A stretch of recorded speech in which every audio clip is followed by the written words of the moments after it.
மாம்பழத்தை பழுக்க வைக்கும்போது பார்த்துருப்பீங்க, மாங்காயை பறிச்சுட்டு வந்து ஒரு வைக்கலில் வைப்பாங்க. அதுக்கான ஒரு ஹீட்டு கிடைக்கும். அந்த ஹீட்டு கிடைச்சா தான் மாம்பழம் பழுக்கும். அந்த மாதிரி தான் வந்து ஃபெயிலியர்ன்றது வந்து ஒரு மனிதனை வந்து பக்குவப்படுத்துறதுக்கான ஒரு பெரிய கருவியாக தான் நான் பார்க்குறேன். நான் 10th வந்து ஸ்கூல் ஃபஸ்ட் வரணும்னு நினச்சேன், வர முடியல. 12th ஸ்கூல் ஃபஸ்ட் வரணும்னு நினச்சேன், செகண்ட் ரேங்க் தான் வந்தேன்.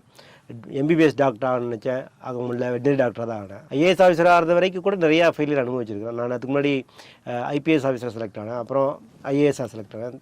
அதனால் ஒவ்வொரு டைம்லேயும் வந்து ஃபெயிலியர் வரும்போது கூட அதை வந்து இயற்கை நமக்கு வந்து மெச்சூரிட்டி கொடுக்கறதுக்கான ஒரு வாய்ப்பாக தான் நம்ம பார்க்கணும். திடீர்னு பார்த்திங்கன்னா சம்மர் அதிகமாகி 200 நாள் கிட்டத்தட்ட மழையே வரல. நான் வந்து 2 வகையில் யோசிச்சுக்கலாம். ஒன்று வந்து நம்ம சேர்மனான நேரம் வந்து இப்படி ஆயிடுச்சு அப்படின்னு நினச்சி வருத்தப்படலாம். இல்லை வந்து இந்த சூழ்நிலையில் வந்து நம்ம எப்படி இதை சவாலை எடுத்துகிட்டே வந்து இதை வந்து சால்வ் பண்ணி நம்ம வந்து ஒரு சமூக சேவை பண்ணலான்னு யோசிக்கலாம். நம்ம எப்போ வந்து அதை அக்செப்ட் பண்ணிட்டோமோ அப்போ டிஃபீட்டாக மாறிடும். ஆனால் ஃபெயிலியரை எப்போ அக்செப்ட் பண்ணிக்கலையோ அடுத்த ஸ்டேஜுக்கு நம்ம சக்ஸஸாக மாற முடியும்.